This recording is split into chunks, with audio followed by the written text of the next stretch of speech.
back into it in Chester. Here's El Senior. Yes! Yeah! The center back, Jacob Glesnes, is going for it. Yes! Oh, my God! What a goal! And that will do it! One of the best comebacks in recent years. 3 unanswered by the Union.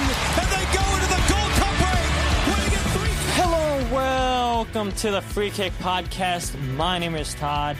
And yeah, we are officially in the off season for the Philadelphia Union heading into the 2021 season. I guess I've had a lot of plans, I think, for episodes before we get into the Union Trivia Quiz Podcast, whatever you want to call it, game show. And which, by the way, still looking for people to participate in. So, you know, it's crazy to me because last year when I started that quiz show, when the show was going on, I had so many people messaging me saying, wait, I never knew this was a thing. How do I get involved? And it's like, you know, those same people that want to get involved, like, here's your chances. We have a ton of spots left to fill and everything. I wanted to start this tournament this upcoming week, but I still don't have enough people participating. Worst comes to worst, I'll take less than 16 people, and it'll be easier for all the people that already signed up for the tournament. But, you know, before I release any more episodes talking about the offseason moves and everything, I thought it was really important to do this episode. I know I had during the season people say, hey, can you go ahead and like give us a background, how you got into soccer, how the podcast came about. And I know the very first episode I gave you guys, I basically talked about my plans for the podcast, how the podcast came to be and everything.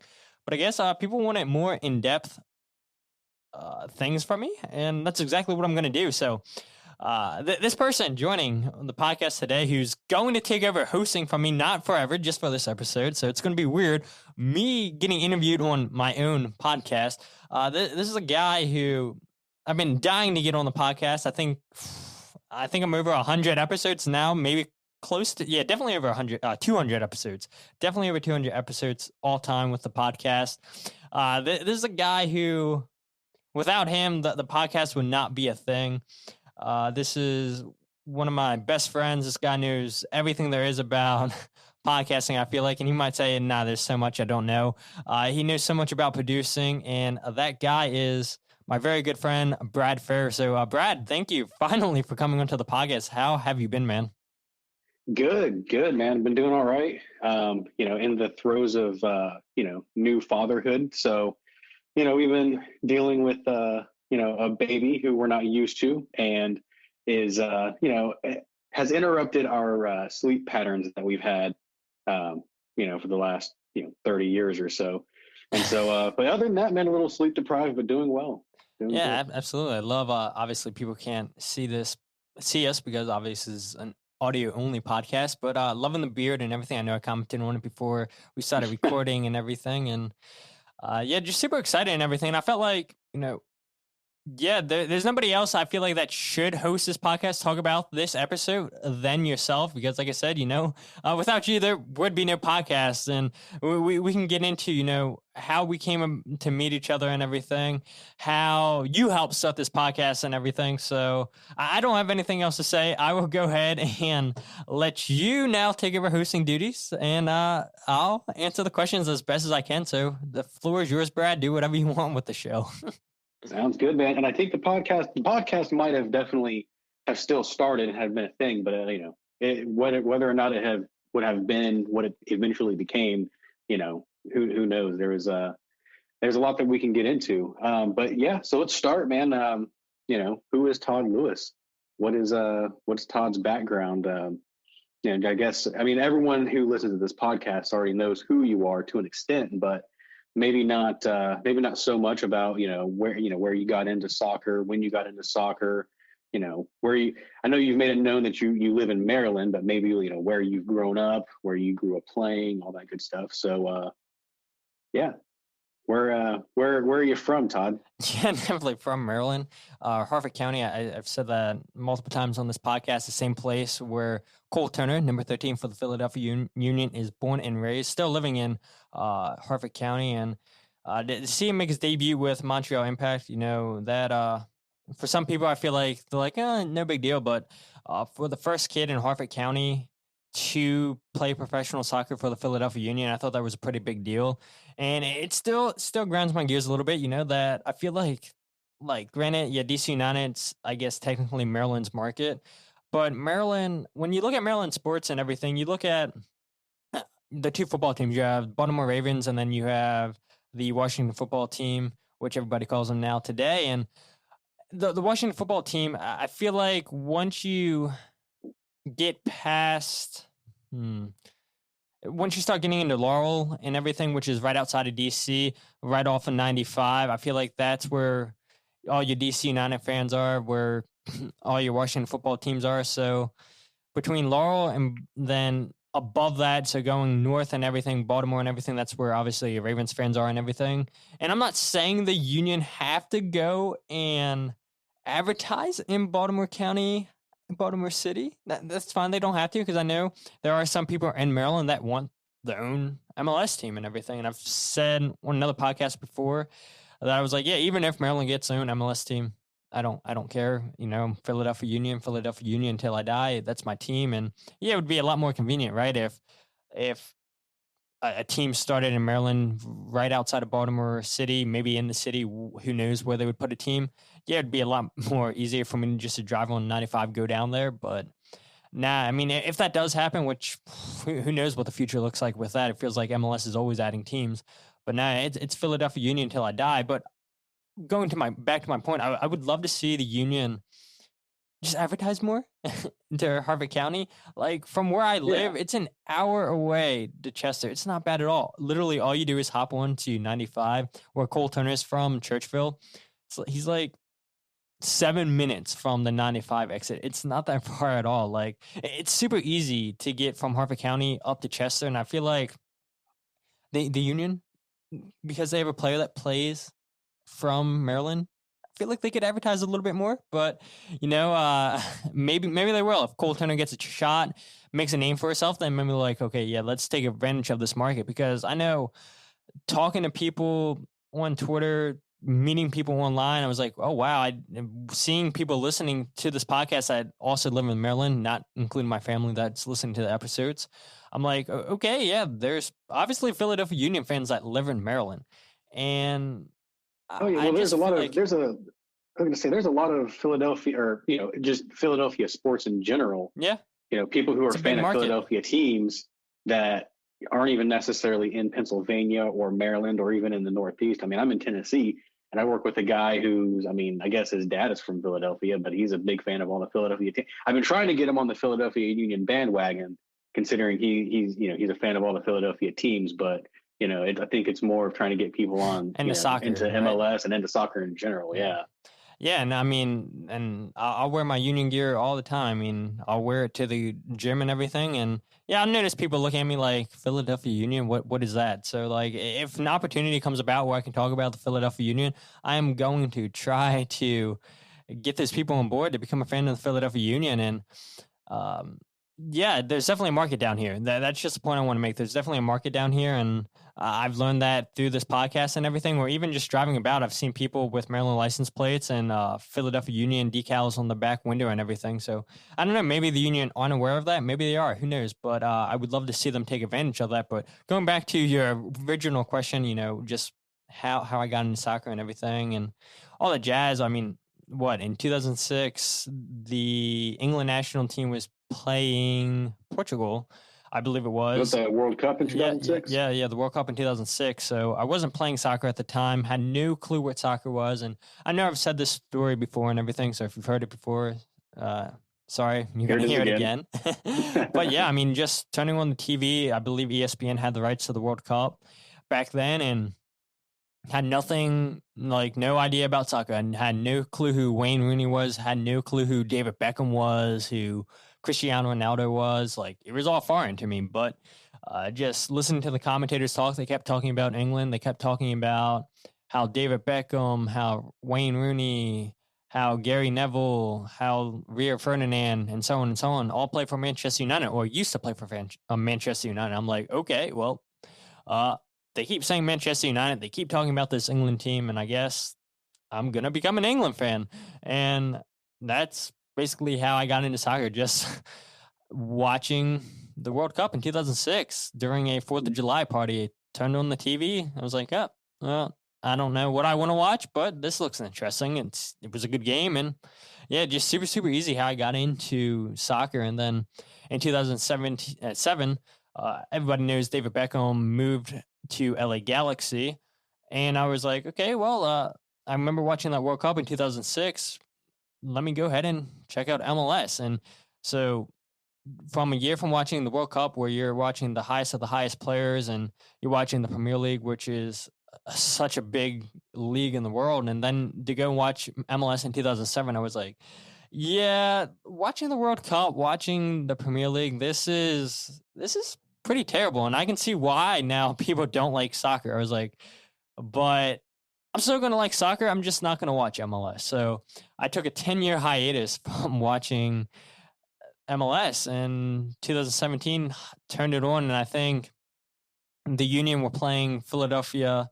I mean, the Union were playing DC United, and everybody's like, oh yeah, well, I mean, obviously, you know, DC United, like I said, technically in Maryland, you'd be a fan of DC United, but I don't know, for whatever reason, I was like, I like Philadelphia Union. And yeah, after all the dark times the Union had years prior, and they were coming out of it, I mean, still not that great in 2017. I was like, yeah, if I ever go to an MLS game, let me see how close it is to go to Chester compared to DC. And technically, mileage-wise, DC is closer, but if you've ever traveled down to DC traffic is a nightmare, though. Exactly. I mean, and I get it. Any major city is going to be that way and everything. So thank goodness the Union don't play in Philadelphia proper, because once you're heading up north and everything, I know with your old job, Brad, and everything, you know what I'm talking about, seeing 95 become a 2-lane road and everything. Yeah, it gets kind of congested up there. And for anyone wondering, my old job, I was an over the road truck driver. I do have my CDL, and I managed to make a trip up there to Chester and got to see, you know, where the Union play and all that. But I digress. Go on. Sorry. Yeah, no, you're good, dude. I didn't know if you wanted me to say or not, so I didn't. But yeah, I mean, it becomes a 2-lane road and everything, and I imagine, you know, when Philly games are going on the same time as Union games, or people are just traveling to Philadelphia, you know, 95 can get pretty messy and everything. So I'm like, yeah, thank goodness I don't have to drive into the city proper to go see the Union. And yeah, that's how it came out to be, just which takes me the fastest to get to. So yes, mileage-wise, DC is closer, but hopping on 95, get there within an hour and not have to worry about traffic too bad. So yeah, it's like a really, really basic story how I became a Philadelphia Union fan. But yeah, if it wasn't for mileage, then I guess I would have been a DC United fan. But thank goodness DC United plays in DC, and the traffic sucks going in DC. Right.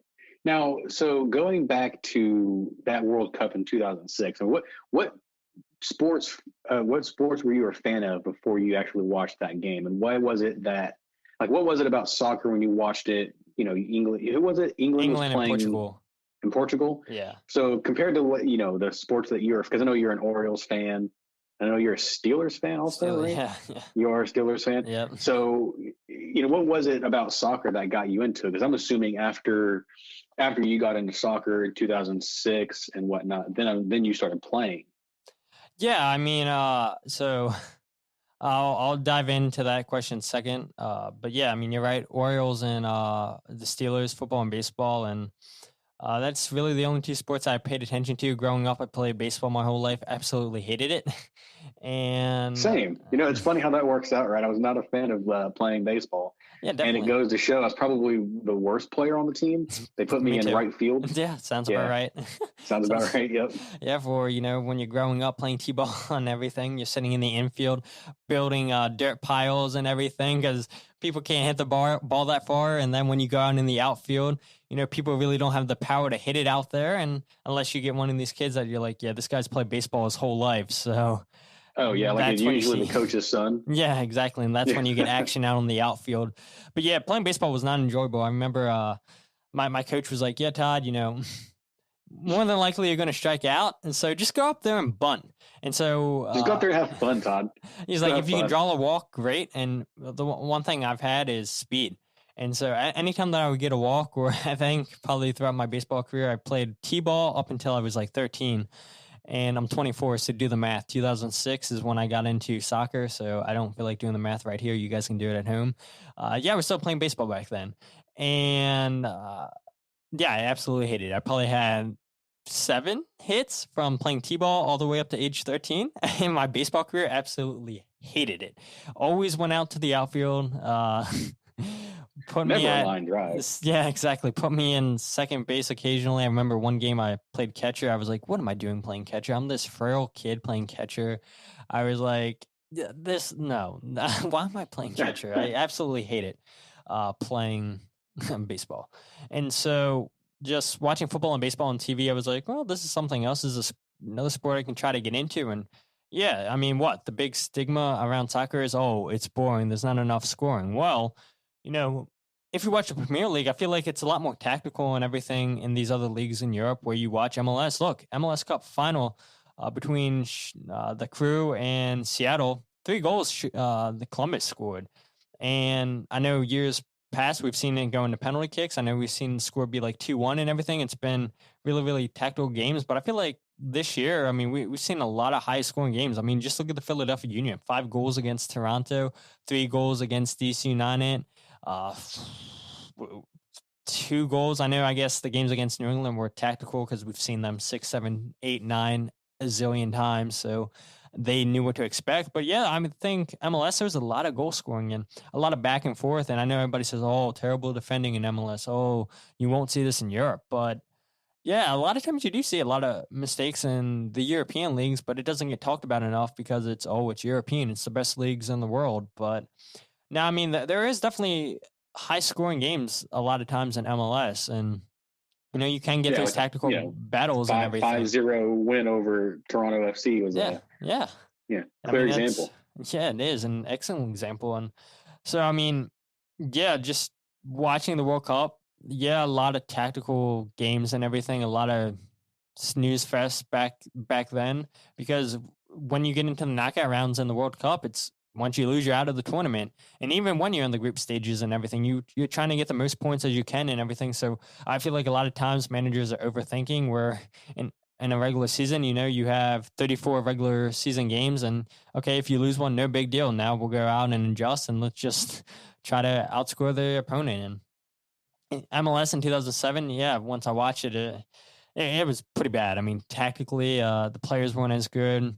And I can see why people weren't a fan of MLS back then. But looking how far MLS came from 2007 to what it is now, it's like night and day difference. Like, we're getting so much better players in the league. You're seeing younger players from Europe. I talk about it all the time.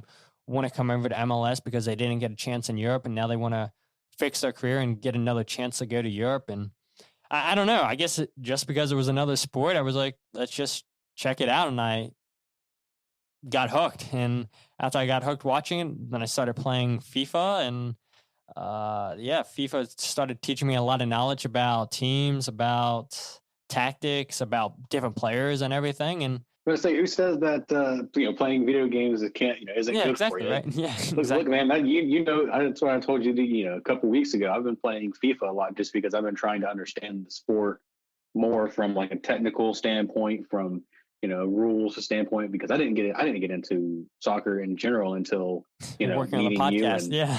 Yeah, exactly. Which I'm sure we're going to get to here in a bit. Yeah, definitely. So for me, for example, it was the thing that's different between the other sports, baseball and football and soccer. And one of the things that I think I find it being, more exciting of a sport is I really think it's the continuous play aspect. Even though possession changes and there's not plays necessarily. Like with football, it's you play the first down and then there's a pause, 60 seconds or so where between snaps, and then it, so it's an exciting game. But the thing with it's, again, possession can change and soccer so quick.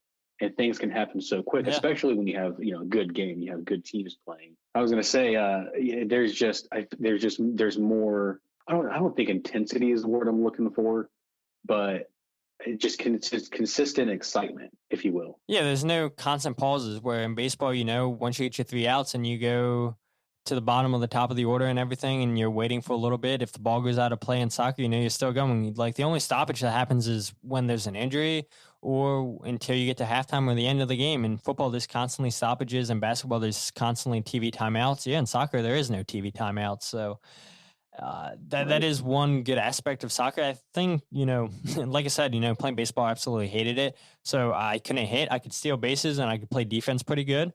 And I know today in NFL, the NFL is all that everybody wants to see high scoring games. They don't want to see defense. But me growing up, sucking at baseball, couldn't hit, but I could play defense. And so I appreciated defense. And yeah, I know soccer, to a lot of people, they want to see high scoring games because that's just Americans. That's what they're used to, is high scoring games. And yeah, I just appreciate a good defensive game. And maybe that helps with a position that I later did play in soccer. But yeah, I think a lot of people, unless you're a diehard fan, I feel like that's probably not a typical answer where people are like, yeah, I appreciate a 0-0 game because tactically and everything. But yeah, just for whatever reason. And I guess that's, like I said, just because I sucked at hitting in baseball, but I could play defense and steal bases. So yeah, defense. And it's pretty simple, I guess. That's where it came from. And so you decided to switch to playing soccer. Once I got into away high school. from baseball. Yeah. So you started playing in high school. So were you a freshman? 2010, yeah. So freshman. So from 2006, like I said, the World Cup, still playing baseball. Up until, oh god, man, now I'm putting myself on the spot trying to do math. I probably should have done math before we recorded. It's all good though. But yeah, like, I wanted to play after watching the World Cup. I wanted to play soccer growing up, and especially like my baseball coach. He also coached soccer when baseball wasn't in season, and a lot of my teammates were on the same soccer team.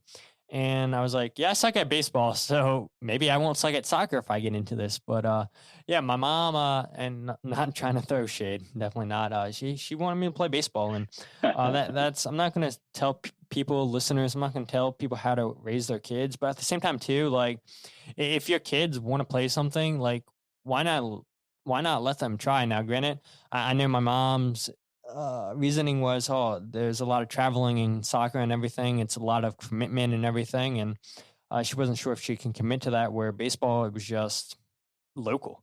And who knows in soccer where you would travel. Now, granted, I know there's rec, but you're still traveling. And yeah, she's like, yep, you're still going to play baseball. And I was like, okay, yeah, there's still play there's baseball. a lot more baseball teams out there, I feel, than soccer. Yeah, teams. exactly. Well, yeah. Yeah. And it's only because, I mean, it's obviously there's probably not a whole lot of American baseball teams in Europe, Yeah. but I mean, it's kind of the same thing. You would have a much better time or a much better chance of finding, short traveled or even, how you said, local soccer matches, in a league versus baseball, or versus like pretty much any other sport. Yeah, absolutely. And so yeah, my freshman year of high school, I remember my 8th grade year, the high school coaches and everything came to the middle school trying to recruit people to play different sports and everything. And obviously everybody goes and meets with the football coaches because everybody wants to play football. And I remember there was myself and a couple of other my friends went over to talk to the coaches for the soccer team. And they're like, yeah, you guys interested in coming out to tryouts? This is when they are. So went to tryouts. And granted, I mean, I'm going to assume a lot of you guys that are listening to the podcast have not seen me at Union games. And so I'm not the biggest kid. I'm not the strongest kid. Definitely scrawny. And I was like, okay, well, I don't care. I can run. Like I said, I play good defense. And so went to tryouts, made the team. And there wasn't enough kids on the team to make varsity and JV. So I went straight to varsity. And yeah, let me tell you, as a scrawny kid playing soccer for the first time in high school, obviously I didn't start being a freshman, but I did get game time and everything. But going against kids that were so tall and everything, yeah, it was a little bit intimidating.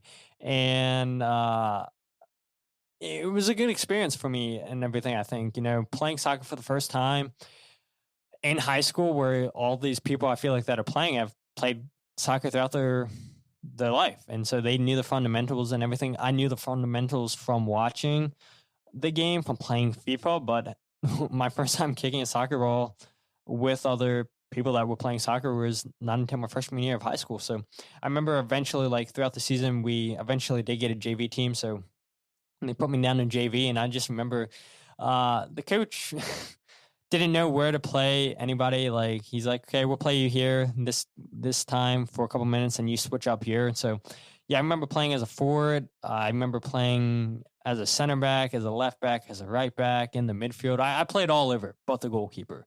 And yeah, I think that was probably really good for me to play on the JV, to really learn the fundamentals, to how to kick a ball proper and everything, how to build an attack, how to see an attack coming and everything. And, my sophomore year we had enough for JV and varsity, made varsity, had a brand new varsity head coach. And he was like, I'm going to play as a right back. And so I played as a right back.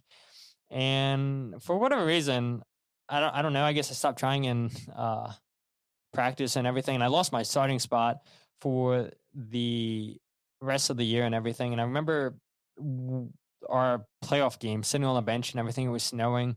And I remember I was pretty pissed off and everything. I was like, yeah, this sucks. I mean, granted, like to go from never playing soccer to working hard in the off season, my sophomore year, to making the varsity, I was like, yeah, this is like, I'm making progress and everything. Now, granted, my high school, I went to Joppatown High School, for anybody that's listening to the podcast, in Maryland, which we weren't that great at soccer, but we still had enough kids for a JV and a varsity. And the coach thought I was good enough to make the varsity because of the work that I put in the off season.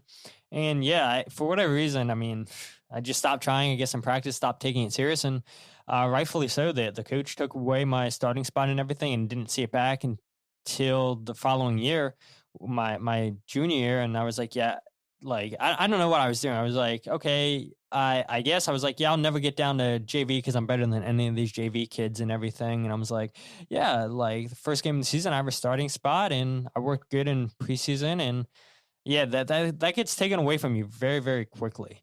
And then my junior year, again, same coach my sophomore year, he was like, yeah, let's play as a right wing, because like I said, I mean, a skinny kid, have legs and everything. And playing on the wing and everything, you want to be good at dribbling. My biggest attributes are definitely defense and passing. I'm not a dribbler and I'm definitely not a shooter, but I guess just the kids we had on the team that year, he was like, I would play as a right back, but the kid that I would play as a forward, it's not that good attacking, so we're going to play you as a forward. And it was fine playing as a forward, but once we got to my senior year, my best position on the field was playing as a center midfielder. That's where I played. I played every single minute, never got a break. And it's funny, I say center midfield, but it was really like a center defensive midfielder, because I remember my partner that played center midfield with me, he always wanted to be a showboat, which granted, he had his moments scoring game-winning goals against our rivals, Edgewood. He'd come up big with big goals and everything, chip the goalie. But I was like, man, more times than not, you're going forward. And I was like, I'm not letting us get counterattack. So if you want to push up, you can push up. I'll stay back here, protect the back line. So yeah, I play more of a like center defensive midfielder kind of role. And yeah, just those 4 years in high school and everything, playing in the center of the field was probably my favorite position. Scored 1 goal my senior year. So happy, never going to forget that goal. My goal was in the newspaper, so hype. Our first game of the season, we were down 1-0 to this private school, which we shouldn't have been losing. And like I was just saying a few seconds ago, my center midfielder partner would always go up showboating. Well, for whatever reason, I was like, you know what? The first game of the season, I'm going to go up and attack. And maybe he thought, okay, well, if you can score a goal, Todd, which you've never scored a goal before, I'm going to start pushing up too. And so once I noticed that, I was like, okay, I scored my own goal. My first goal, I don't care if I ever score again. So I was like, yeah, you can go ahead and push in the attack and everything. I'll sit back here and play defense. And yeah, that's, just playing baseball. And then I started playing soccer in 2010 to 2014. After I graduated high school, played indoor soccer, and let's see, 2014, maybe 2016, 2017, I stopped playing soccer altogether because playing indoor soccer, I had concussions, and concussions aren't fun. And I went to the doctor, and he was like, yeah, no offense, Todd, but with CTE and football and everything, you're not going to be a professional soccer player. No offense. That was right around the time when CTE was really starting to, get into the spotlight. Big. Yeah, exactly. Yeah. And so he's like, yeah, Todd, no offense, I would advise you strongly not to play soccer anymore. He's like, you can still get your physical activity doing other things, but yeah, you can't get that from soccer, because if you get a concussion again, who knows what it's going to do and everything. So yeah, I haven't played soccer since like 2017. And yeah, it sucks. And like, I'll go out, I'll kick a ball around, but to play in 11v11 or play 7v7, 6v6, yeah, I haven't been out there to test it. And for you guys, the last concussion that I got, I remember I was defending the ball in indoor soccer. This kid pushed me down on the ground, and I guess he got mad because the ref called a foul. So when I was on the ground, he just took his leg, kicked me right on the temple, blacked out. Don't remember anything. Apparently a fight was going to happen. And then 5 minutes later, that kid that kicked me on the side of the temple, my teammate broke his foot. So he's like, yeah, that's payback. I was like, yeah, I appreciate you for that. But yeah, what a man. I did not know that story. Yeah, dude. Yeah. I figured, one of the things you think concussion, you think going up for a header. Yeah. Yeah, exactly. I mean, it's like, so you had a few concussions. And yeah, I've had two. One being outdoor and then one being indoor. And the one indoor was when when I got kicked in the side of the temple, and I was like, okay, well, I'm definitely going to the doctor. And like, everybody's like, are you okay to drive home? Because like, dude, I cannot remember anything. Everything was black. I could like barely see out of my eyes, and somehow I'm like, yeah, I'll drive home. Probably shouldn't have. Made it home, didn't crash, made it home safely, but next morning I was like, yeah, I'm going to the doctors. I'm like, I'm 99% sure I have a concussion. Checked me. I was like, yep, you have a concussion. Yeah, and like Todd, I did not know that story. Yeah. Man. Like I said, I figured it was all, from trying to head a ball, going in for a header or whatever the case may be. But no, that was at the rude. Yeah, on the ground. Yeah, I know. And this kid just comes up and kicks me on the side of the temple because he loses his mind. And yeah, the crazy thing is too, like, I don't know why the guy never got ejected out of the game. The referee saw it and everything. And even if I didn't get a concussion, maybe it's best that I didn't play in this indoor league anyway, because now, granted, like you're just playing for fun now. When you're playing indoor and stuff like that, you get your picture taken on the wall, great and everything.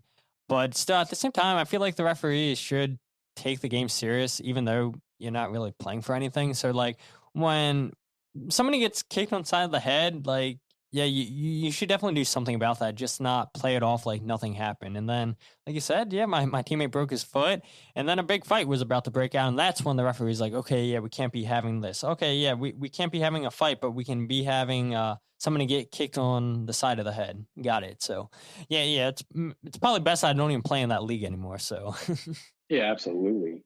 Well, at least that other guy got what he had coming to him. Yeah, absolutely. So, Karma. Yeah, Karma will come back to bite you. So you quit playing after concussions and whatnot, but obviously, still a huge fan of the sport. I'm assuming wanted to still do something other than, play FIFA, because don't get me wrong, FIFA's all fun and all, but, there's a lot of other things that you can do to stay in the sport and stay involved. Which brings me to, why was it you decided to do a podcast? Yeah, I mean, that's a great transition too. So, right, 2017, like I said, I stopped playing soccer, and I started the podcast in 2018, and I was like, I can't play soccer anymore. The doctor's telling me, I guess technically if I wanted to, I could test it. But I'm like, yeah, it's not worth it. I can do anything I want, right? Yeah, exactly. Yeah. I'm like, yeah, I'm not going to test this. And yeah, playing FIFA and everything's cool and everything. But I'm like, I don't know. I'm like, I just want to talk about soccer. And so with my job, I'm always listening to talk radio, sports, not talk radio with politics and everything. I don't know who can listen to politics all the time. Sports talk radio and everything. I'm like, man, this is like so easy. And these guys like get paid to talk sports. I was like, this is like the coolest job in the world. And I want anybody who is listening that is involved in sports broadcasting in any way. Todd Lewis said that, man, look, that looks easy. Yeah, definitely not easy. You guys are just talking about it.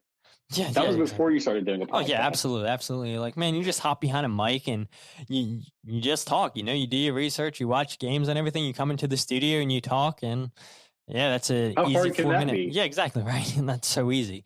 And so, luckily, my good friend Tyler Elliott was also into soccer, and I remember just playing FIFA all the time and getting him into soccer, and for whatever reason, he became a Tottenham Hotspur fan and everything. And so I approached him with the idea. I was like, "Hey, look, man, how do you feel about talking about soccer, starting a podcast?" I was like, I'm seeing more and more people talk about podcasting, people getting into podcasting. I was like, how hard can this be? And so I remember we were like, okay, let's do it. So we started to talk about the Premier League, because why not? Everybody watches the Premier League and the Champions League. And I remember I was like, yeah, look, I'm looking at all this stuff that we need. Oh, dude, this is going to be so cheap. He's like, yeah, dude, I can put all of our episodes on SoundCloud. So I remember we record one episode in January of 2018. I remember it was. We get our headphones that we use on Xbox. We connect them to an adapter, hook them up to Tyler's phone, and record into Tyler's phone and Tyler's basement. Talk for about an hour. Like, yeah, dude, this is great. Like, this is such a fun time. But then you go back, you listen to that episode, you're like, dude, this quality sucks. Like, do you hear that echo? Your dog's barking. Like, the mic quality sucks. And so we're like, well, we want to do a podcast, but what we have, we need better equipment. And so Better equipment. Like, what do I do about this echo sound? yeah, exactly. Like, So I hear this in the background. What do we got to do? Like, how do we got to do? so then I go on, go. yeah, I'm like, okay, I'll go on Reddit. I was like, you can find anything and everything on Reddit. I was like, let me go ahead and get people's opinions. Tell them, okay, look, I want to start a podcast, but where do I need to start? And Shout out our podcasting. Yeah, there we go. And I remember I make this post. I had a couple people hit me up. I was like, what kind of laptop should I get? What essentially do I need to make a podcast?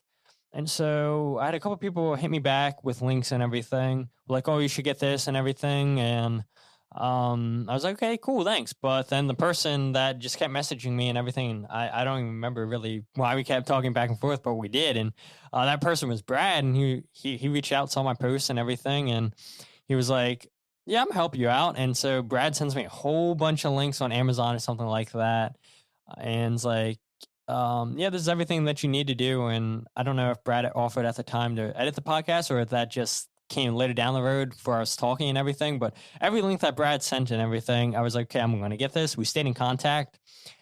Yeah, I mean, I know I'm making a story really, really shorter than what it really is, but yeah, basically, we stay in contact and everything. The links and everything Brad sent us, which is fine and everything. I mean, cheap mics and everything, stands and everything, because right, when you start a podcast, yeah, technically it can be cheap and everything, and you don't want to spend hundreds and hundreds of dollars if you're not going to stick with it. Maybe this is just an itch that you have in the moment. So why spend hundreds and hundreds of dollars if this isn't something that you plan on doing for a while? And so Brad go ahead and sent me, like I said, cheap mics and everything. And we sounded a lot better than recording in Tyler's basement. And yeah, you guys sent me the link to the first episode you did, and I'm like, well, here's a couple of things, because I'd been in audio for years, just doing like music production and whatnot, on my own, and I had listened to podcasts. Podcasts were, especially with my job, driving a lot, I listened to a lot of podcasts, and so I wanted to get into. I didn't want to host a podcast just because I didn't have.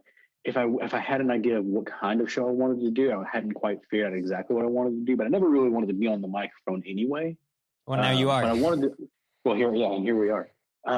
But I wanted to get into the technical background part of a podcast, because, like I said, I knew audio well enough and had a good feeling that at least would be able to. I wanted to mostly into like editing. I wanted to get into editing. And so I had actually reached out to a few different people. Yours is one of them. And one of the reasons why I actually wanted to reach out to you guys specifically, because I felt that you actually had a decent idea of how you wanted to do the podcast.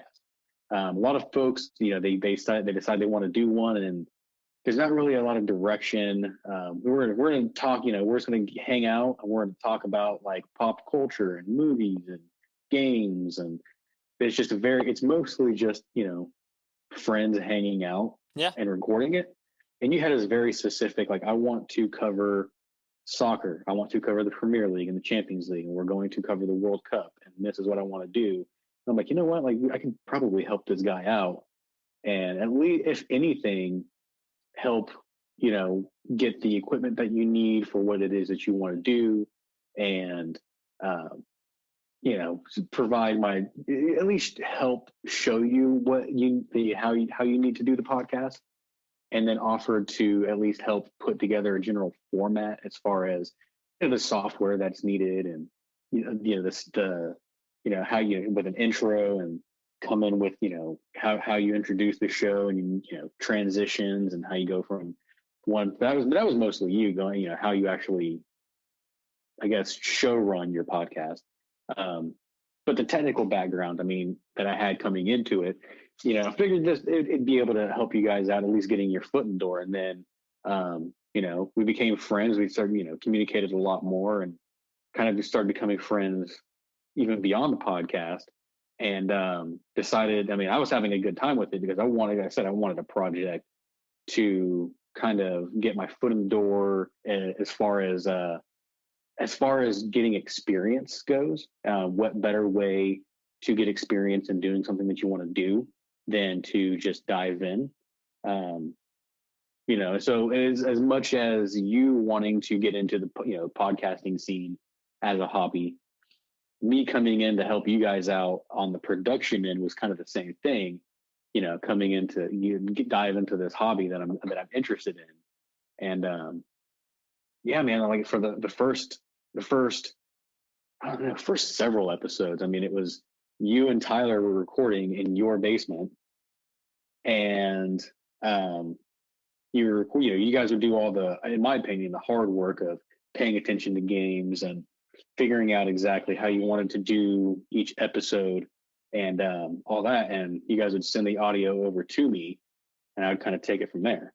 Yeah, I don't know. I feel like your job was a lot more harder than ours, because now, after I've taken the podcast completely solo and everything, like now I'm editing the podcast, and now I'm watching the games, I'm doing the notes, I'm doing everything on my own. And so I'm like at first, when I first started doing the editing and everything, I'm like, yeah, there's a lot of hard work, like listening for the yeahs, the ums. And granted, look, my podcast still have yeahs, ums in them, but I feel like I do a better job than what I used to. And like before, I used to be so anal. Any single I always try to get that out. And I know that's what you always try to do too. You try to make it sound as professional as it could sound.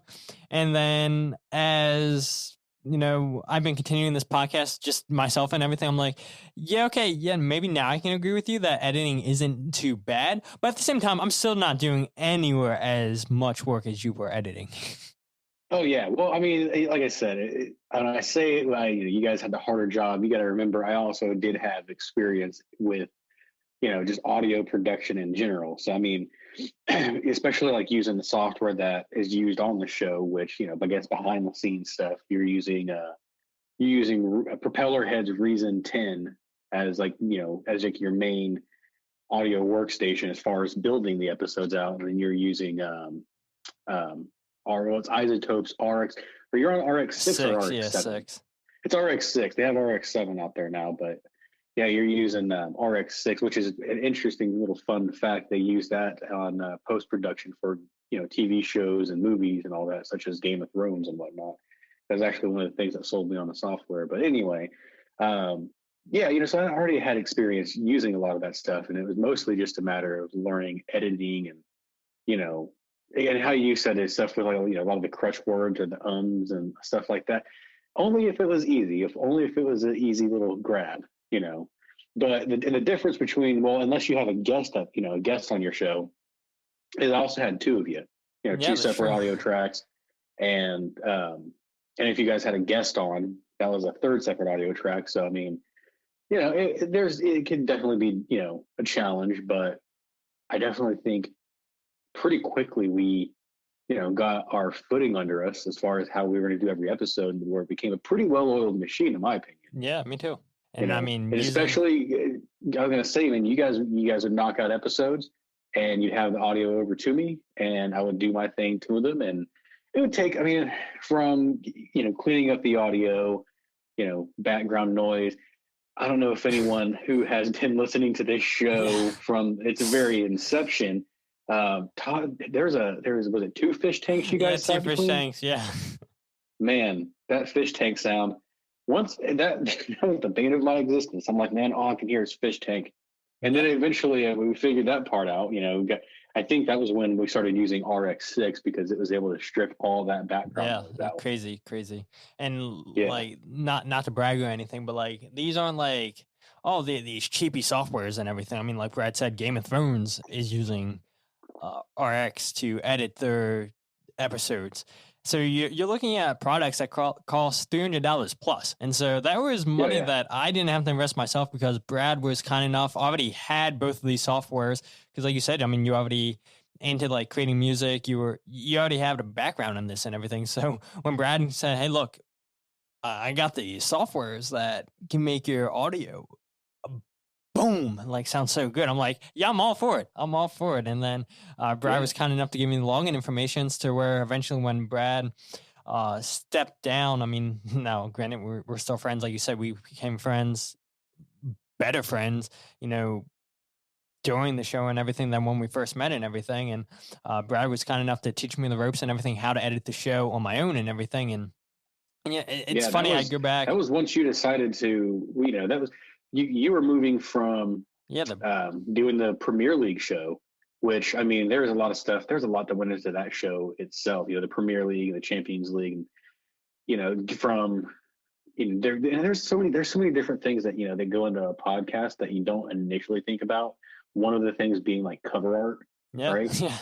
Like cover art, making sure, because you use Libsyn as your podcast hosting service. So figuring out how to use Libsyn and how to, how to use that thing to the biggest advantage you can, background music. There's so many different things that had gone on into that show.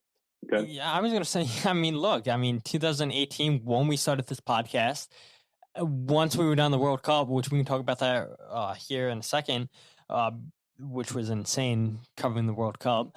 But like after the World Cup, we're like, yeah, let's get a brand new name and let's get a brand new logo and everything because we weren't happy with the logo. And so, like you said earlier, like everybody knows I'm from Maryland. I always make a point that, yeah, I'm from Maryland. I'm not from Philadelphia. And so like the logo, what it is now, Union colors. Well, back then, I mean, it was Maryland colors. Like Tyler and I, like we were proud to be from Maryland. So let's take the color of the Maryland flag. Let's put them on this logo. And like we went through so many different logos that we had ideas of. I mean, at one point too, you created a logo before we found somebody to create a brand new logo. And we're like, look, Brad, let's put the Maryland flag as the background of this and everything. I think you actually created logos for us. And then we're like, yeah, it's actually, let's just change up the crest altogether. Let's get more of a soccer logo. And we just underwent a name change from the full-time podcast. I think it was full-time podcast. Yeah, it was the full-time podcast. And then there was another full-time podcast. Yeah. That had already been established. Yeah, over in England. Yeah, exactly. And so we're like, well, I think, wasn't it Tyler? It was Tyler who came up with the name The Free Kick. You guys had a few different options you were thinking of. Yeah, I think we were thinking of soccer terms, and we both agreed. I don't remember who. It definitely could have been Tyler who said free kick. We were like, yeah, this is an awesome soccer term. Like everybody gets excited for a free kick goal. Let's go with a free kick. And then free kick. And then we're like, let's put Maryland in there because, like I said, I mean, the MD initials, it's like, yeah, we want people to know we're from Maryland. Let's go with the color scheme too. And, yeah, I mean. We needed to have an actual soccer badge too. Like, It needed to look like it was an actual, that could be like the badge for like a soccer club or something. That was what the initial idea of it was. Yeah, and like I said, I mean, like we were doing the Premier League, the Champions League, and then like I said, the World Cup. Every single day of the World Cup. Like, granted, look, I was at work and I was watching games in the World Cup, taking notes while I'm working and everything. And as soon as I get off work, record for 15, 30 minutes, giving a recap of that day. Like, we recorded from the very beginning of the World Cup to the very last day of the World Cup, talking about the games, predictions, whatnot. Like, that was an insane amount of work that we put in, where as soon as I'd get off for work, 6:30, I'd get home, record for 30 minutes, be like, hey, Brad, here's this. Brad would send it back that night so I can go ahead and upload that episode so nothing would be behind. So people would be all caught up. And I'm like, man, this is like an insane process that we're going through. And I mean, yeah, that World Cup Oh yeah, time where man, I was taking the laptop with me to work and would edit episodes on my on my downtime, or at least I would at least have the laptop with me at work, and I would at least run like some of the automated processes through RX. Because some of those like background noise removal, stuff like that, taking care of like the pops and they call them plosives in audio terms.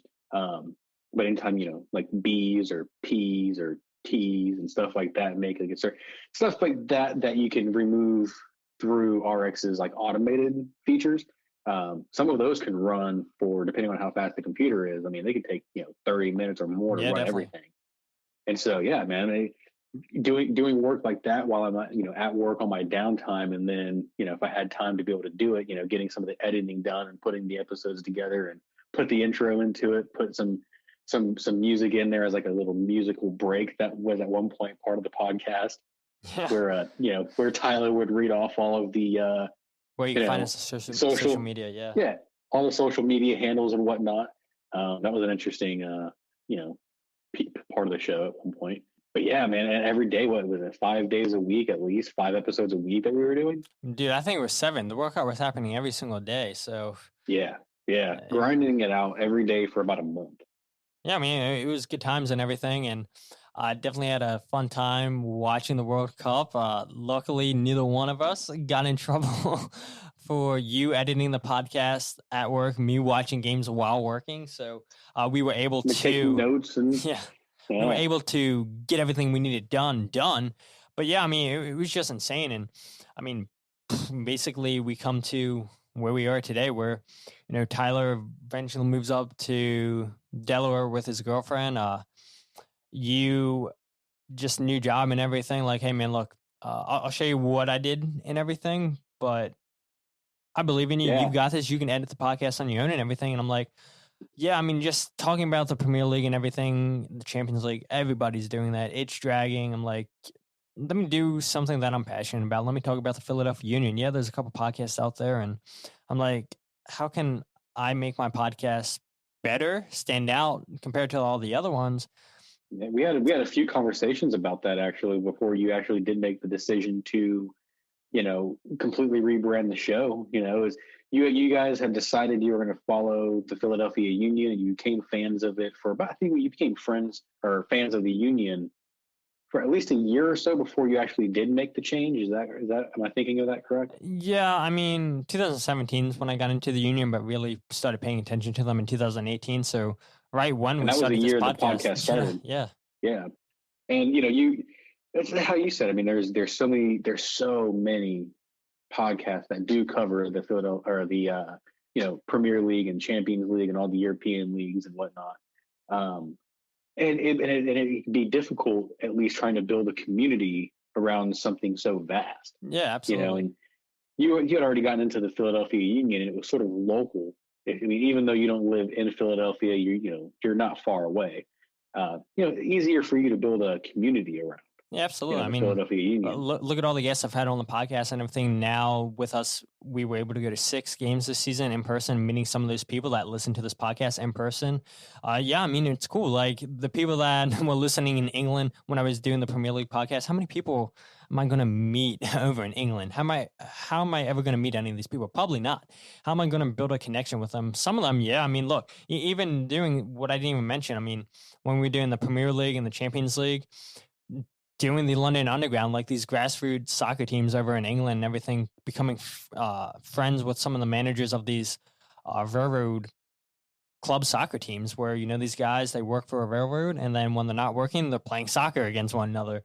And so interviewing those guys, yeah, that was awesome and everything. But yeah, I just need to do something local, something that, that I was passionate about. I mean, I still like the Premier League and the Champions League, but I feel like, it was just doing the podcast was feeling more like a job than it was a hobby. Because look, when I started the podcast, when Tyler and I started this podcast, it was just for fun. And that's still my mindset is, look, yeah, there's people out there, plenty of people making money on the podcast and everything. But I think it's very important when you look at your whys. Why are you starting a podcast? Why are you doing this? Why are you doing that? And my why has always been because I enjoy talking about soccer. It's enjoyable. My why wasn't, oh, I'm starting a podcast because I want to make money. Maybe eventually down the line that happens, but my number one thing has always been talking about the sport that I love. And, once I got to meet Philadelphia Union fans, getting people to come onto this podcast, it's like, man, this is becoming so much more than just myself or just you when you were editing the podcast. It's like I'm building friendships with people that I can meet in person that care about this team just as much as me. And yeah, it's definitely been a very, very, very good change for me, I believe. I do agree. I do absolutely agree. And, and the thing that I think really, the thing that really benefits at least what you're doing now, like, covering the Union versus covering the Premier League is how you said, you get to actually go to games, you get to meet people who could either be listeners or fans. There's a lot more, how I said before, there's a lot more chance for you to build community, because, you're kind of niching down, right? Like you're still covering soccer, but or I should say, football or however you're covering soccer. It's America. You're calling it soccer, but it's how you said, it's local. It's something that, you can get more involved in. There's only so much, good luck trying to go and cover a game in Europe. That's an undertaking, especially if, you're not doing this on like a professional level, so it's like, good luck trying to do that. At least, with covering the Union, you actually have an opportunity to go up to Chester and, get into the stands and cheer on the team who you're covering and meet the people who, listen to the show. You got also fans, who listen to the show, who are also fans of the podcast. It gives you an opportunity to, find interesting guests, even if someone who just, your regular Joe, who's a Philadelphia Union fan, you've had plenty of folks like that on who, and I think that was really one of the things that you had said initially before you actually did make the jump to covering the Union was there's a lot of fans out there who, you can just tell their story and can talk about the Union all day long. So it gives you a great source of, like I said, a source of guests and, people to help build community with. Yeah, absolutely. I mean, look, I've said it before on this podcast where there's plenty of people that are Philadelphia Union fans that would love to call into sports talk radio in Philadelphia and talk about the Union, but everybody knows in Philadelphia, they're not really taking calls on soccer. And so I see it all the time. Like, even before I started this podcast, I saw it all the time. People talking about the Union, people wanting to get their voice heard. I'm like, hey, look, I'm starting something where I want to meet people. I want to build my community. I want to give people a place where their voice can be heard. Talk about the Philadelphia Union. So, that's one thing that's definitely drawn me on to the podcast is bringing on multiple fans. And I'll continue to bring on fans. Like, it's not just me. It's like different fans of this team help build this podcast. And yeah, it's been a ton of people that have helped make the podcast what it is today. I mean, I look at my sister, I look at you, I look at Andrew Deal, I look at Gail, I look at a whole bunch of people that, well, I mean, you four people probably were the most prominent people helping me with the podcast, whether that was I would send, okay, does this look good to send an email? Does this look good to send in a tweet to somebody? Are there any spelling mistakes in here? Now, granted, I'm still making spelling mistakes. I'm sure I hate grammar.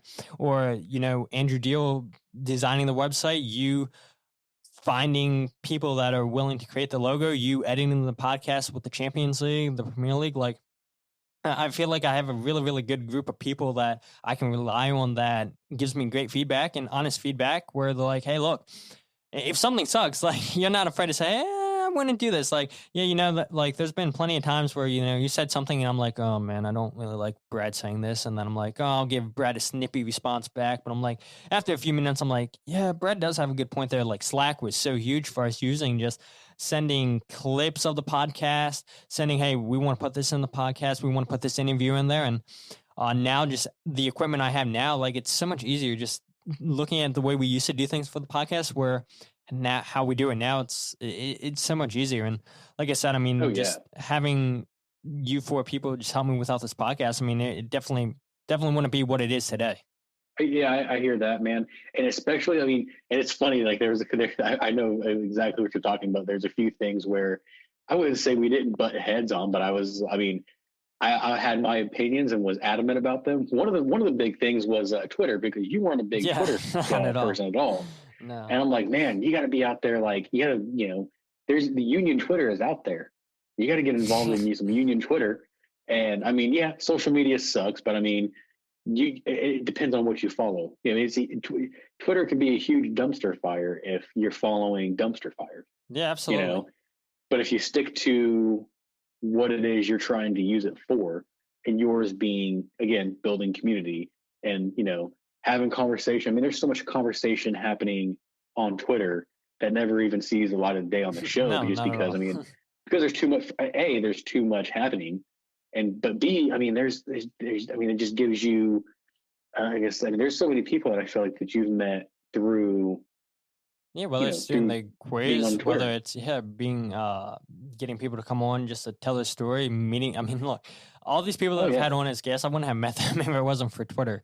And speaking of guests, I want to do another thing is to shout out to all of the people who have been on the show who cover teams that the Union have played. Yeah. That's one of the things that I do like about the show that you've been doing is having guests on who, whether they do a podcast for a different team, or they do like play-by-play, or maybe they're a journalist, or maybe they're just somebody who has a really dope Twitter account that, talks about whatever their team is. Maybe they're a fan of, name the team, and they just, that's what they do in their, as a hobby, or even some of your guests, they do it professionally. And so I think that's a great idea. That, I mean, I for one look forward to those episodes where, and it's always very casual and very, like, there's no animosity. There's no, I feel like whether you have a person on who covers the Crew,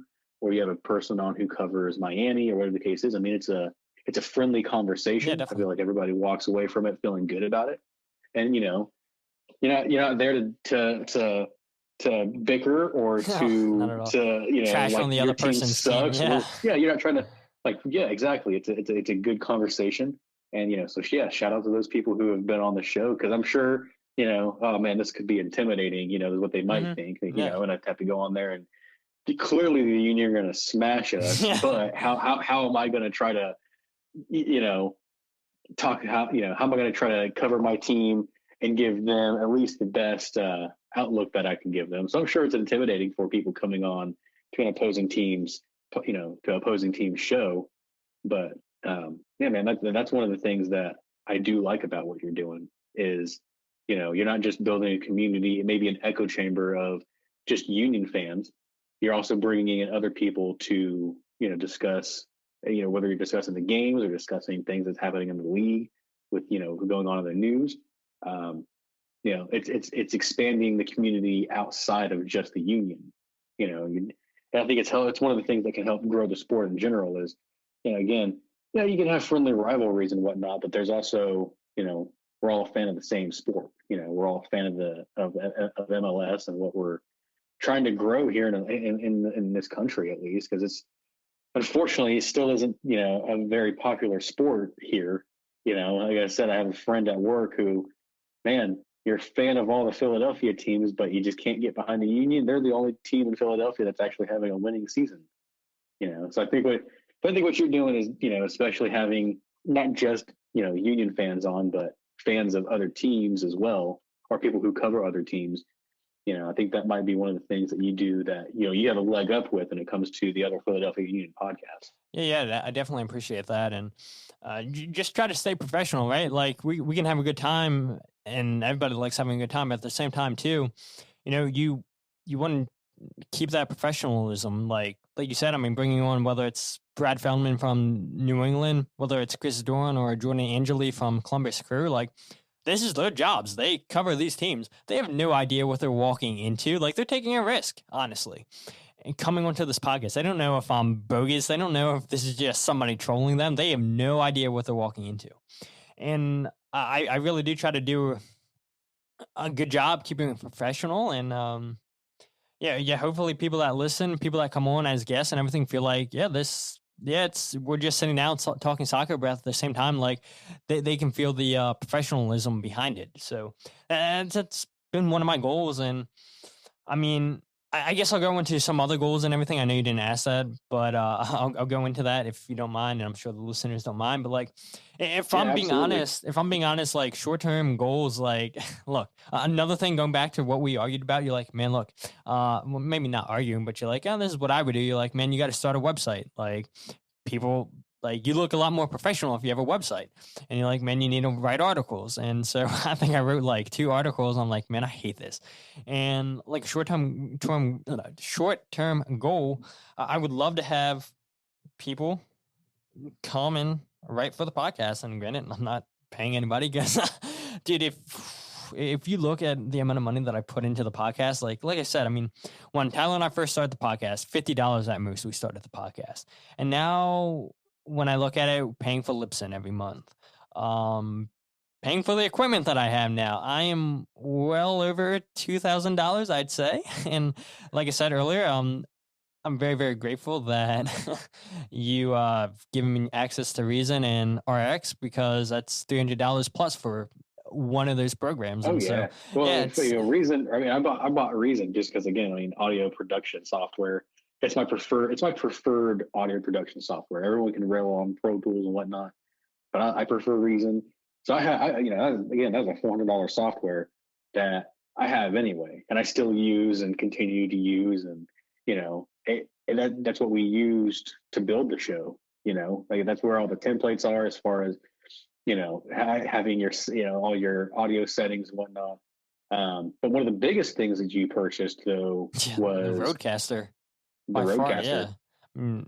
And not to brag about, oh, look, I spent this much money. Like, that's not what I'm trying to do. Like, for anybody out there that's thinking about doing a podcast, yeah, I mean, you can start something cheaply and everything, but just realize that, look, eventually you're going to care about the quality. You're going to care about how it sounds. And eventually, when you get high-profile guests, if you're fortunate to, you're going to want it to sound professional and everything. And so I'm like, yeah, you've got to bite the bullet. You've got to invest the money. And this is one expensive hobby. But like we said earlier, with me not playing soccer and everything, all the money you spend monthly for league fees to play indoor soccer, it would definitely not. I'm definitely not paying $2,000+ to play soccer every year.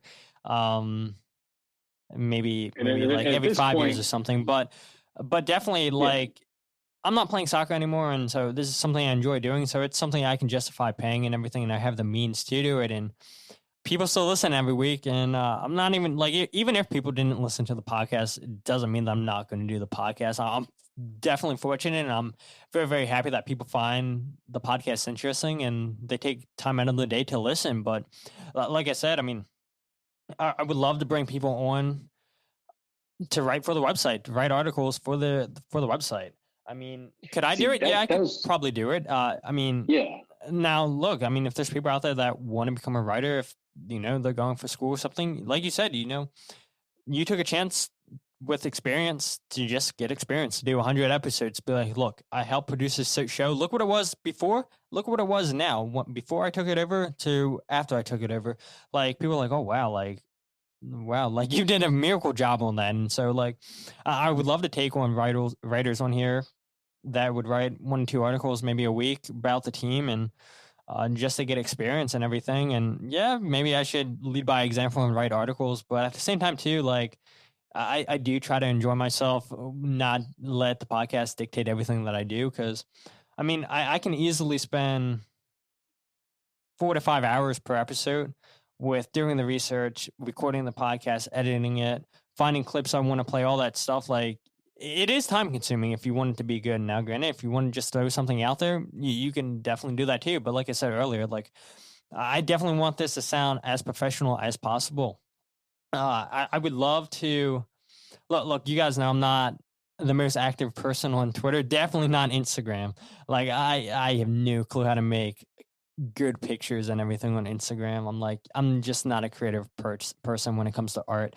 So I mean, yeah, it would be cool to have somebody who's like, yeah, I'll do social media for you while you go focus on editing the podcast. You go focus on recording, finding guests, and all that. But to see where it grew from starting this podcast last year to nobody knowing I existed to seeing a lot more followers on Twitter, meeting all these friends and everything that I met online through Twitter. Yeah, I think I've done a pretty good job growing my community within a year. I mean, absolutely. You can definitely see that, as far as, from where you were at when you first started doing at least this iteration of it to where you are now. I mean, like I said, you've grown your following. I mean, I feel like you've probably grown, since you've changed your format, or at least not your format, your focus to the union. And I feel like you've like at least doubled your following, and if not doubled it, you close to have. And I feel like the growth that you had, especially if you continue going, a few years into the future. I mean, the more you keep doing the show, the more people you have on, and the more people listen to the podcast. I mean, they tell somebody about it, and they tell somebody about it, and they tell somebody about it. I mean, that's how grassroots growth happens. That's something that I feel like would have been not impossible to do, covering, the breadth that is, Premier League and Champions League and European soccer. Something that, doing a podcast on the union, again, something that it's niche. It's something that it's local to you, and I mean, you could have there's millions and millions and millions of people who follow Premier League, and I'm sure there's millions and millions and millions of people who follow MLS, there's just the more niche you get down, not only are you focused on MLS, like you're focused on a specific team, and I think that's something that, even if you don't have as many people out there as a potential listener, I feel like you would have more chance of at least a dedicated listenership. Yeah, definitely. Yeah, I mean, look, everybody looks at, when you say long-term plans, everybody looks at a 5-year plan, a 10-year, 15-year. For me, like 5 years, like 5-year plan, like I would absolutely love to have a mini studio, right? Where I could just have people come into the studio and everything, don't have to break down equipment or leave stuff down in my basement and everything. I'd love to have a mini studio. I mean, I feel like that would be so cool. And I know I'm doing 2 episodes, not right now, a week. I usually do 2 episodes a week and everything, but like imagine if I could do an episode per day.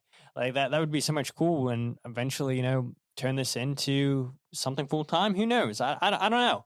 But definitely, I would love to get, a mini studio where just kind of set up like a radio, what a radio show looks like. I think that would be really cool. Now, granted, like I said, I mean, everything with this thing costs money and everything, and you don't want to go above your ends meet and everything. So I'm very, very fortunate where I can afford to pay for everything that I have, all the equipment that I have, where it's not putting me in the negative and everything. Very fortunate that, I'm able to do what I do. And another short term, I would love to go live on YouTube or something like that, where interact with people listening live. One of my favorite podcasts back in the day was Bros Talking Soccer. Some of you guys probably listen to this podcast. Dave Knittel, Christian Knittel, and Matthew Knittel, based in Philadelphia. They talked about the Premier League too, and the Champions League. And yeah, I love what they did with their show on YouTube and everything. And now, granted, I guess I could go on YouTube right now and make it live, but I don't know. Like, I've always went back and forth with Brad. I'm like, oh man, I need a background. I need to make this as good as possible. Or let me turn my room into. I always use what Dave's background was from Birds Talking Soccer, where he has scarves and everything. Like, oh man, like this is a nifty little office you have going on now.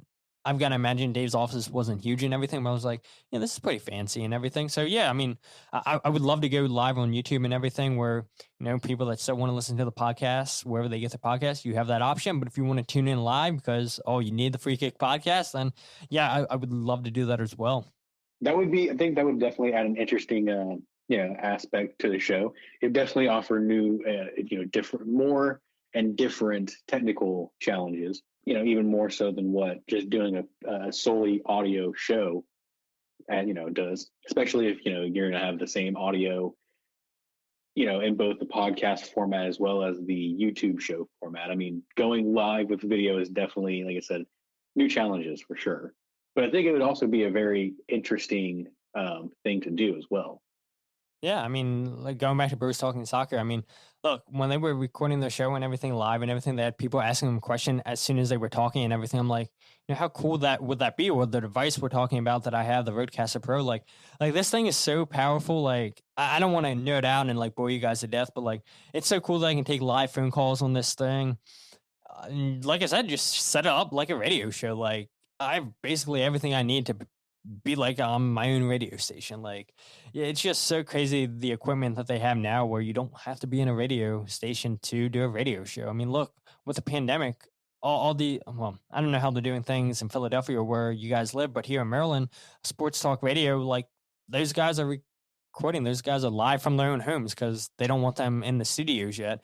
And I'm like, it's just so crazy, like how easy technology has made things for everybody. And yeah, for this podcast, I mean, this Rodecaster Pro has been a lifesaver where I can go online and record Jim Curtin, Ernst Tanner, whoever's press conferences. I can go and add different jingles. I mean, there's just so much things on here that I can do that I don't want to nerd you guys out about. And yeah, it's definitely been a very, very, very, very big and important investment. And the good thing is, at least you have that one expense. You now own the device. Yeah. It wasn't cheap, but it's very versatile. You can record up to 4 people live, right?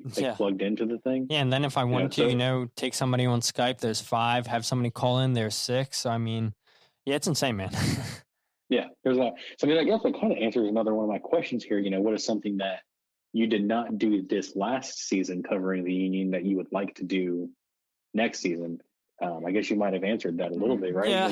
Kind of try to take the show to more of a live type of format.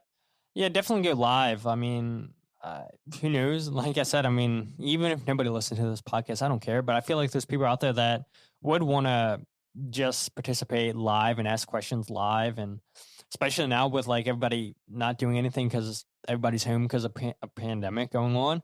So I feel like people are bored. So to interact with somebody on YouTube, why not? So going live would definitely be cool. Trying to get players on would be cool, but I feel like that's not the end of the world to get players on. I mean, I would say right now probably my number one goal is to make this show at least once a week live sometime next year. Who knows when that will happen, but that is my goal. Yeah, I do like that. I like that as a goal, and I think it's an attainable goal as well.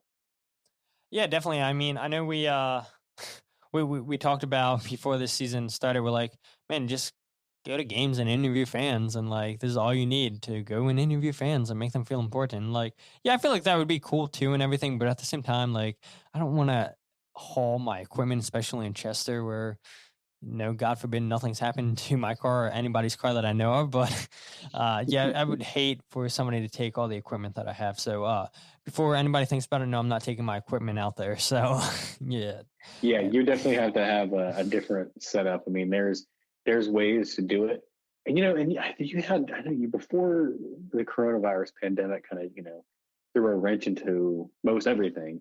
And you did have plans. You did have plans to at least like take a microphone hooked into like your phone or something to be able to record audio and, talk to fans before games and whatnot, talk to fans at tailgates and stuff like that. But I mean, not being able to go to the stadium, at least until the last few games that they had, definitely threw a wrench into the whole plan. At least with some of the plans. Now, it also did allow for other plans that you hadn't really anticipated, such as the Union quiz, the Union trivia show. Yeah, I know. I think that was sort of in response to, that was in response to the shutdowns and the league being on hiatus until the summertime. Yeah, you got to stay consistent, and that's one thing. If you like anybody that's out there thinking about they want to start a podcast, like the number one thing to a successful podcast, I think, is stay consistent. If you stay consistent, people will come and listen. People will enjoy your show. I feel like, and just staying consistent, and that's the hardest thing I would say in doing a podcast. Is so many people want to do it, and like I said, you don't have to spend a ton of money. You can spend a few $100s if you want to get okay equipment, but if you're not staying consistent, then if your goal is to get listeners to make money, then it's just not going to work in your favor unless you're already a famous person, I feel like. So yeah, you just got to stay consistent. There are people who manage to start something like a podcast from scratch that manage to build a following. There's a lot of people who already have a following who then start a podcast, and those are, when people look at what they term, and I'm going to use finger quotations here, what a successful podcast is, with a ton of listeners. I mean, it's not the same thing. I mean, I feel like what you've managed to build, starting from scratch. I mean, starting from how you said, nobody knowing even who you are at all, at least in a sense of the union. Yeah, the union world. Yeah, the union world, to where you are now. I mean, yeah, it's just night and day difference. And I think the key is for you has definitely been consistency, showing up every week, and like the rare occasion when, you're on vacation and whatnot, people have to give you give you a break, man. Like, I'm on vacation. I'm trying to enjoy myself here. I'm not trying to do any work, even though the podcast is a little bit less than work. Yeah, probably, and I would throw this out there, like if people are wondering, what's the most exciting thing that you've done since you've started the Philadelphia Union podcast? I mean, everybody's going to look and say, oh, you had Aurelian Cullen on the podcast. That's the most exciting thing, which I would say probably is the most exciting thing for me, getting a player on. But it's not because I got Aurelian Cullen on. It's because how that came about. And I know this podcast is going on forever, so I'll make a long story short. So, I mean, look, when Tyler and I were doing the Premier League, the Champions League, like I think in August of 2019, I had some guy, well, I've said his name multiple times, not Andrew, Jordan Florid, who wrote the book Red Wine and Arepas, How Football is Becoming Venezuela's Religion. He reached out to me and he's like, hey, man, look, I see you're talking about the Premier League. You seem like you have a good following on Twitter. He's like, I'm just trying to promote my book. And I was like, okay, yeah, you can come on, but let's also talk about your soccer team. And he's a fan of Southampton. So I was like, you can come on and talk about your book as long as you talk about Southampton with me. And so he's like, yeah, that's a deal. I'll come on. And so Jordan came on to the episode in August of 2019. And I'm trying to think how long ago that it was. When was Jordan last one? I don't know. Sometime in 2020, at least 5 months had passed. 6 months have passed. 6 months I would say probably passed. And Jordan hits me up and he's like, "Hey man, my book's finally out. Can I come onto the podcast and just tell people about this book so they can have a chance of buying it?" And I was like, yeah, sure, come on. But I was like, since I'm doing MLS now, you've got to talk about players in MLS. He's like, not a problem. I reached out to Aurelian Cullen, and he's mentioned in my book, and I'll come on and talk about that, and I'll talk about some of the other MLS players that I've had on the podcast. So Jordan comes on, talks about his book. I'm sure you guys have listened to that episode. If not, I really encourage you guys to go ahead and listen to that, and you go ahead and order Jordan's book. I'll leave a link in the show notes and everything. It's a really, really good book, and Jordan's a really good friend. So after I had Jordan come on, a few weeks passed, and Jordan's like, mate, I got to tell you something. I was like, what's up? He's like, what would you say if I got Aurelian Cullen to come onto your podcast? I was like, you're lying. He's like, nah, man, I'm going to message you with his contact information. He said he would love to come on. You go ahead and arrange it. And that's how it came about. Like, this guy living in England that found my podcast somehow when I was talking about the Premier League, to him finding out about Aurelian Cullen, to including Aurelian Cullen in his book. Like, that is so crazy how that came about, to me talking about the Premier League, never meeting him, and then him saying, "Hey, look, man, I know you're talking MLS now. Can I talk about the book? We're talking about MLS." And then him saying, "Hey, look, I know Aurelian Collin. Here's his contact information." I mean, yeah, just the way that whole thing came about is just unbelievable. Yeah, absolutely, man. And very cool of Aurelian for, coming on and, you know, having a chat with you and whatnot. I mean, that was definitely when you told me about that, man, I was super proud of I was like, man, he made it. He did it. Yeah, I know, right? And especially Yeah, absolutely. like he came on during MLS's back tournament where those guys couldn't do anything. And I know Aurelian was like, "Look, man, I'd give you longer time, but I can't." He's like, "We've got a team meeting." And I was like, "Hey, man, look, even if you give me 5 minutes, I appreciate you for reaching, just communicating with me. I appreciate you coming onto the podcast." And yeah, just that whole story of just how I got in contact with Aurelian Collins. Just, yeah, you can't make that up. I mean, it's crazy how things just interconnect with one another. I'm sure there's all sorts of different like little tidbits and whatnot that we could have tossed in there about Yeah, the history definitely. of the show, and you know, these are some of the little things about like technical difficulties and You're right. the different times where we had to pull an all-nighter trying to get an episode done, and On tech support with Apple Podcast, finding out that Apple's not the one who actually owns Apple Podcast. It's going through a third party, which is so crazy. I mean, yeah, man, the stuff like that we learned coming. Yeah, absolutely. That was frustrating. That was for sure. It was, dude. And we were on the phone for so long. Tyler, it's like, man, I can literally go right next door where Tyler home. He's like, but man, I want to be a part of this with you guys and be there for you guys to figure this out, trying to transfer the show.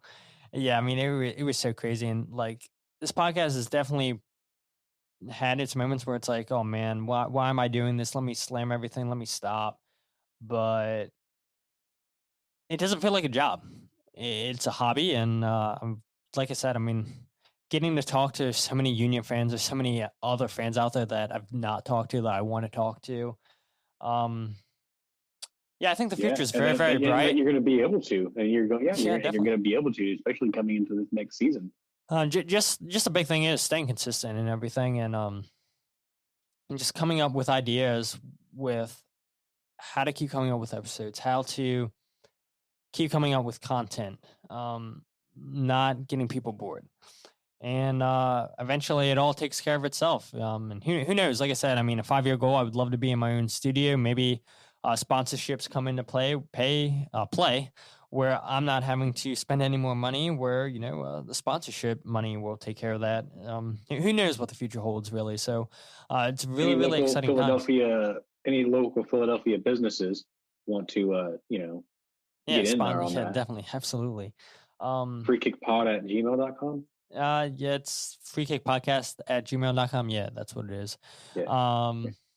But yeah, man, I mean, clothing stores or anything like that. Yeah, maybe come out with some merch or something. I know I have a whole bunch of stickers. Like, again, look, I had stickers created I wanted to give out to people this season. Couldn't because of the pandemic, but hopefully, we could do tailgates again next season at the stadium, give away stickers. Just people that don't know who I am, get my name out there and everything. I mean, who knows what the future has in store for the podcast? Like you said, there's so much we could have talked about. I mean, I said it last episode with Jeff Mitchell, that was the longest episode, but now this is the longest episode, which is fine and everything. Most likely. We had a lot to talk about, and yeah, I'm really, really happy that you came onto the podcast and everything. People finally, like, I mentioned you so many times on the show, people are like, who is this Brad person he keeps talking about? Well, now people know who Brad is, and yeah, just to see like your soccer fandom when I feel like at first could care less about soccer to you like, okay, yeah, I'm starting to understand this, to let me get into FIFA, and okay, yeah, you're doing the Philadelphia Union.